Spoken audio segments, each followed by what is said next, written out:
Assalamualaikum warahmatullahi wabarakatuh. Halo para pejuang SIMAK UI. Pada video kali ini akan dilanjutkan pembahasan soal SIMAK UI 2019 part yang kedua. Ya, gimana pembahasannya? Yuk kita simak aja.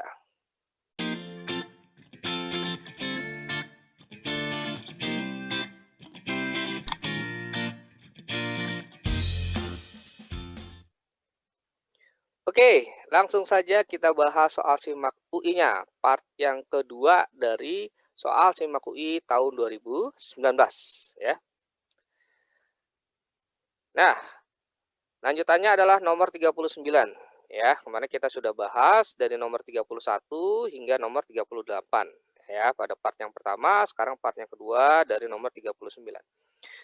Oke, nomor 39. Beberapa sumber data spasial yang dapat digunakan untuk menganalisis bencana banjir ya berbasis sistem informasi geografis adalah A. Lereng geologi jenis tanah, B. Jaringan jalan, jaringan sungai, sempadan sungai, C. Ketinggian suhu permukaan ya lereng, kemudian D. Garis pantai, lebar sungai, jaringan sungai, E. Curah hujan, lereng, dan penggunaan lahan. Oke, babnya adalah sistem informasi geografis ya dengan kata kunci yaitu data spasial ya. Nah, yang disebut sebagai data spasial adalah data yang bersifat keruangan, ya, data yang berdimensi ruang, ya. Nah, nanti dalam sistem informasi geografis, data spasial ini dibagi dua, ya, ada data vektor sama data raster. Nah, data vektor merupakan jenis data spasial yang digambarkan dalam koordinat kartesius, ya, atau bidang kartesian, ya, yaitu x, y. Di mana data ini bisa berwujud data titik, ya, kemudian data garis, kemudian data area atau poligon. Nah, ini namanya data vektor. Nah, sedangkan data raster merupakan jenis data yang tergambarkan dalam struktur data matriks ya atau pixel ya atau picture element ya atau grid. Oke. Nah, baik data vektor maupun data raster itu dia bisa berwujud titik, garis, dan area. Cuma bedanya yang satu digambarkan dalam koordinat kartesius ya x, y, yang satu digambarkan dalam bidang grid atau matriks ya. Seperti ini. Nah, gitu ya, pixel bentuknya ya. Nah, ini merupakan data titik cuma yang raster. Sedangkan yang ini data garis ya cuma yang raster. Kemudian ini adalah data area cuma yang raster juga. Nah, seperti itu. Yaitu bedanya data vektor dan data raster. Nah, di soal ini ya, data spasial yang digunakan untuk menganalisis bencana banjir ya, menganalisis bencana banjir. Berarti harus ada satu faktor curah hujannya. Ya, ini sebagai pasokan air ya untuk mengetahui ya intensitas curah hujannya tinggi atau rendah ya sehingga nanti dapat berpotensi banjir atau tidak gitu ya. Kemudian lereng, ya itu kemiringan lerengnya, itu nanti berkaitan dengan kecepatan dan akumulasi runoff-nya atau akumulasi aliran permukaan, ya. Semakin miring lerengnya, ya, maka semakin cepat dan semakin terakumulasinya, ya, runoff-nya ya, semakin cepat maksudnya, ya, akumulasi runoff, ya. Kemudian penggunaan lahan itu berkaitan dengan infiltrasi. Apakah nanti penggunaan lahannya itu lahan terbangun, misalnya untuk pemukiman, untuk industri, perdagangan, ya, dan seterusnya, ataukah lahannya itu digunakan untuk daerah resapan air, ya, misalnya banyak vegetasi, ya, untuk hutan lindung misalnya, ya, dan seterusnya, gitu. Oke, nah, berarti nomor 39 ini jawabannya adalah yang E, ya, curah hujan, lereng, dan penggunaan lahan. Oke, baik, kita lanjut. Nomor 40, ya. Pencetus pertama teori yang menyatakan bahwa terbentuknya sebuah kota itu tidak secara serentak, ya, dan memerlukan proses, ya, adalah A. Agus Loss, B. Kristaller, C. von Thunen, D. Perons, E. Alfred Weber, ya. Ini babnya adalah konsep wilayah dan pusat pertumbuhan, ya. Oke. Nah, kata kunci dari soal ini adalah terbentuknya sebuah kota tidak secara serentak. Nah, secara teori, ini merupakan sebuah teori kutub pertumbuhan atau yang disebut sebagai growth pole theory. Nah, growth pole theory ini dikemukakan oleh François Perron, ya, seorang ahli ekonomi ya pada tahun 1955. Nah, dia bilang bahwa growth does not appear everywhere and all at once. It appear in points or development poles, ya. Artinya adalah bahwa pertumbuhan itu tidak muncul ya di sembarang tempat dan secara serentak ya. Tetapi dia muncul pada titik-titik atau kutub-kutub pembangunan atau kutub pertumbuhan. Nah, istilah kutub pertumbuhan ini sebenarnya atau pusat pertumbuhan ini adalah suatu kawasan yang perkembangannya sangat pesat sehingga dapat menimbulkan dampak pembangunan ke wilayah yang lain. Ya, misalnya adalah kota gitu ya. Nah, jadi jawaban dari soal ini adalah yang D ya, si François Peron saya pada tahun 55 ya. Oke, sedangkan untuk August Loss merupakan seorang ya pencetus teori pasar optimum dalam bukunya The Economic of Location yang diterbitkan tahun 1954. Kalau Christaller ya atau Walter Christaller merupakan pencetus teori tempat pusat atau central place teori ya pada tahun 1933. Kemudian kalau Fontaine merupakan seorang ya pencetus teori sewa lahan atau land rent teori ya. Kemudian Alfred Weber ya maksudnya merupakan seorang pencetus teori least transport cost location theory ya atau teori biaya transportasi minimum ya pada tahun 1909. Oke, kita lanjut. Ya masih gampang nih. Nah, nomor 41 ya. Penyebab utama keragaman hayati atau biodiversity di Asia Tenggara adalah faktor ya. A. Topografi dan vegetasi, B. Iklim dan topografi, C. Tanah dan lereng, D. Air dan tanah, E. Udara dan topografi. Nah, ini merupakan bab biosfer ya berkaitan dengan makhluk hidup terutama difokuskan kepada kajian flora dan fauna. Nah, kata kuncinya adalah penyebab utama keragaman hayati. Berarti faktor yang menyebabkan kenapa keragaman hayati di Asia Tenggara itu dia berbeda ya. Kenapa banyak keragaman hayati ya di Asia Tenggara. Oke. Nah, soal teorinya adalah faktor-faktor yang mempengaruhi persebaran flora dan fauna ya. Itu ada yang pertama klimatik ya atau faktor iklim yaitu suhu, curah hujan, angin, kelembapan udara dan seterusnya ya. Kemudian yang kedua faktor edafik atau tanah ya, bahan organik, mineral, porositas, struktur, tekstur, jenis tanah dan seterusnya. Kemudian ada faktor fisiografi ya berkaitan dengan topografi atau relief ya bentuk permukaan bumi, elevasi atau ketinggian ya. Kemudian ada faktor biotik makhluk hidup ya terutama manusia. Nah, dari soal ini kita bisa lihat ya, yang pertama ya untuk pilihan A ini sudah pasti salah karena vegetasi itu bukan faktor ya, tetapi merupakan bagian dari keragaman hayati itu sendiri. Ya, jadi keragaman hayati itu variasi dalam sebuah makhluk hidup di sebuah ekosistem ya, baik itu flora maupun fauna gitu ya, vegetasi termasuk flora. Kemudian yang E salah udara ya, udara di setiap tempat itu relatif sama ya maksudnya. Ya, jadi dia bukan faktor penyebab keragaman hayati ya. Kemudian air ini juga salah ya. Kemudian lereng ini juga salah. Ya, harusnya adalah bentuk permukaan bumi gitu ya, topografi atau relief ya ataupun elevasi. Nah, jadi jawabannya adalah iklim dan topografi. Nah, jadi karena di Asia Tenggara itu secara iklim walaupun dia rata-rata tropis, cuma tropis itu nanti menurut iklim Koppen dibagi lagi tuh. Ada AF, ada AM, ada AW. AF-nya hutan hujan tropis, AM-nya muson tropis, AW-nya sabana tropis. Ya, jadi secara iklim ya memiliki variasi yang berbeda sehingga menimbulkan keragaman hayati juga. Ya, topografi juga sama ya, jadi dia berbeda juga ya. Topografi itu bentuk permukaan bumi, ada yang bergunung, berbukit, datar, bergelombang ya, berombak ya dan seterusnya. Ya, sehingga nanti memberikan keragaman hayati yang berbeda pula gitu ya, keragaman hayati ya maksudnya. Oke. Jadi 41B. Lanjut guys. Ya, semangat terus. Kemudian 42 ya.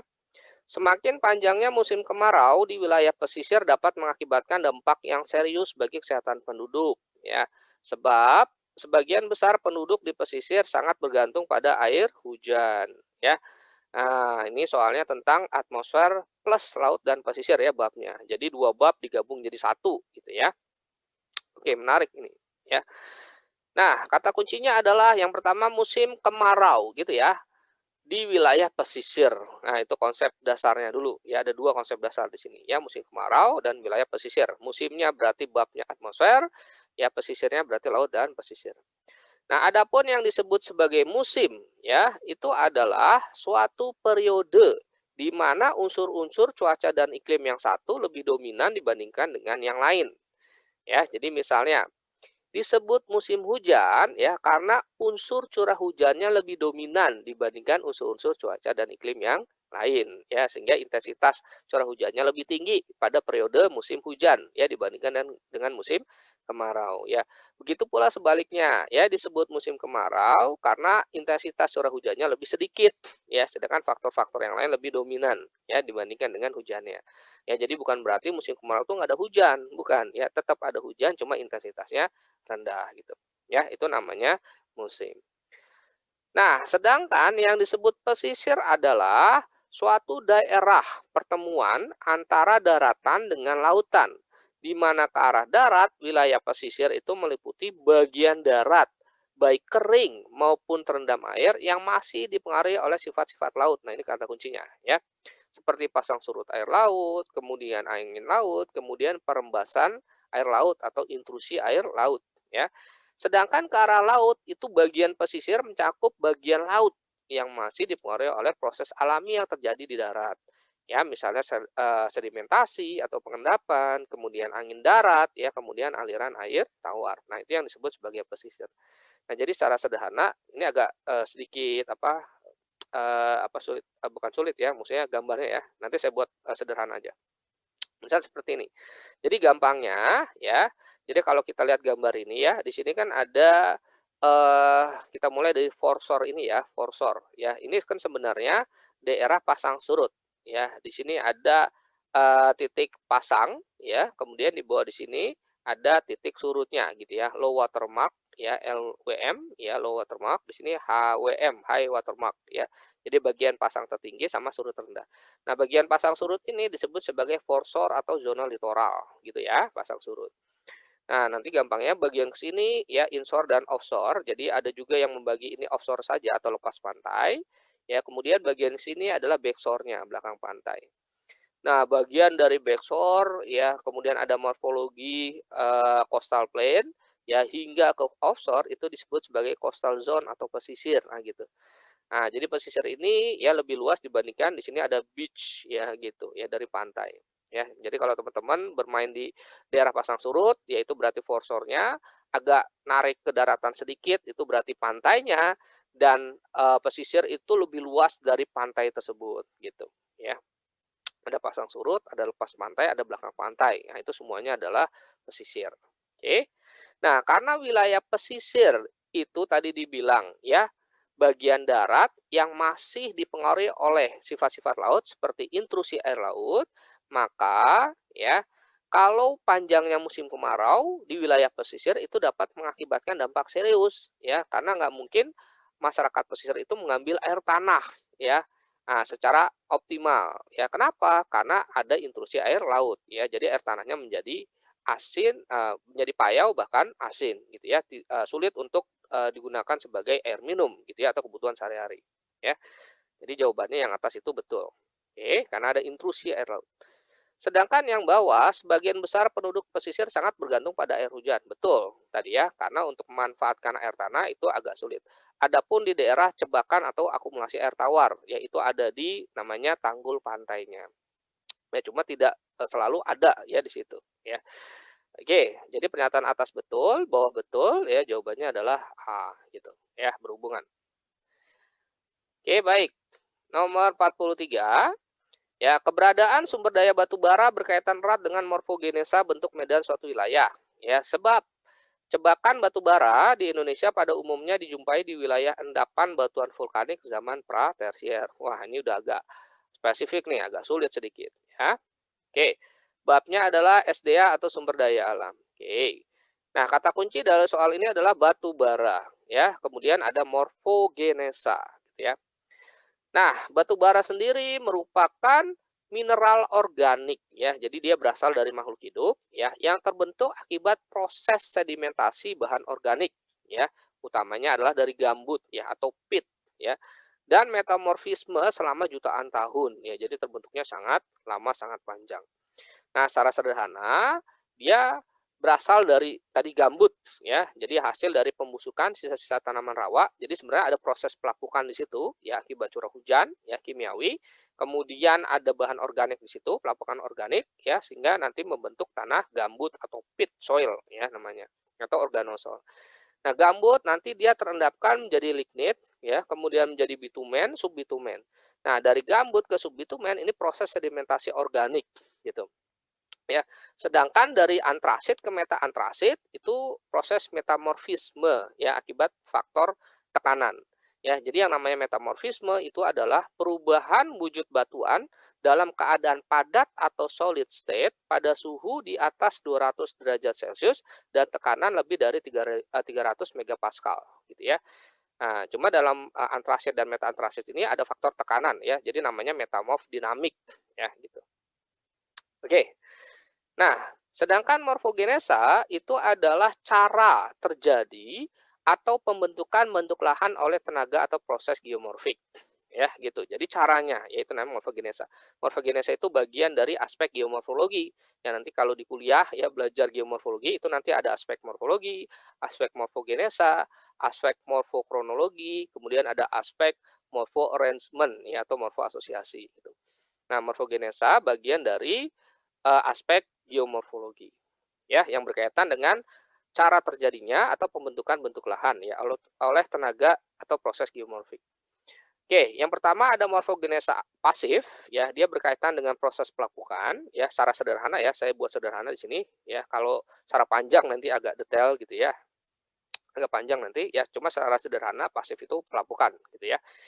Kemudian morfogenesa dinamik, yaitu berkaitan dengan proses atau tenaga geomorfik, ya, atau proses geomorfiknya yang erosi, mass wasting, atau gerak massa batuan, deposisi atau sedimentasi. Kemudian ada morfogenesa aktif, berkaitan dengan tektonisme atau diastropisme dan vulkanisme.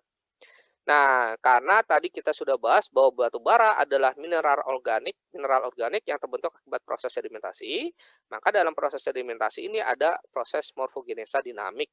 Ya, tadi ya dinamik, erosi, mass wasting, deposisi atau sedimentasi. Kemudian ada metamorfisme, ini merupakan morfogenesa aktif ya karena berkaitan dengan tektonisme atau diatropisme ya maupun vulkanisme ya, ada tekanan di situ ya, tadi metamorf dinamik gitu ya. Oke.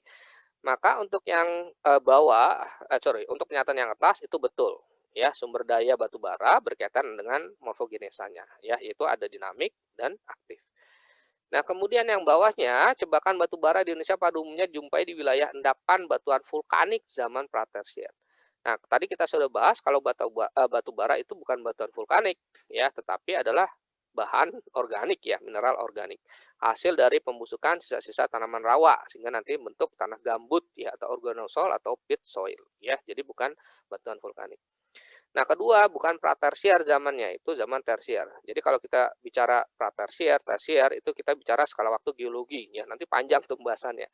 Ya mulai dari Prekambrium nanti dibagi menjadi ada Hadean, Archean, Protozoik ya. Kemudian ada Phanerozoik atau Kambrium ya. Nanti dibagi lagi menjadi Paleozoikum, Mesozoikum, Kenozoikum ya dan seterusnya. Nah, kalau zaman tersier itu berarti pada saat zaman Mesozoikum ya. Nanti kalau Kenozoikum itu yang kuarter, ya nanti dibagi Holosen, Pleistocene. Ya, nah, cuma kalau yang tersiernya itu yang Mesozoikum ya. Kalau tersier berarti di bawah itu ya Paleozoikum ya.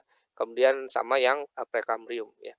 Nah, itu nanti bisa dilihat di bagan skala waktu geologi ya gitu. Oke, baik.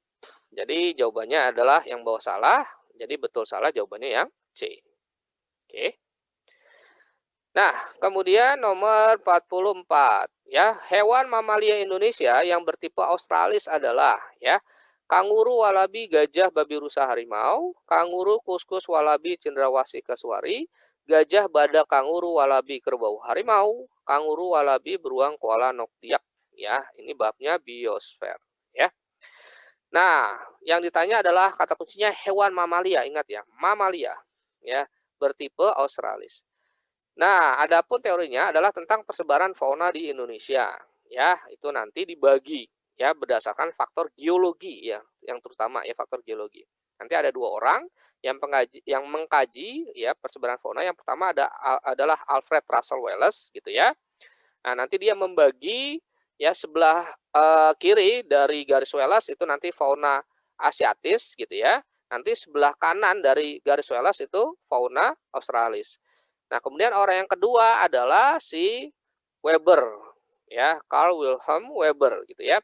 Dia membagi sebelah kiri garis Weber itu adalah asiatis, sebelah kanan garis Weber adalah australis ya. Nah, nanti karena ada 2 orang ini ya, secara pendapat berbeda, maka nanti tengah-tengahnya adalah fauna transisi atau peralihan gitu, ya.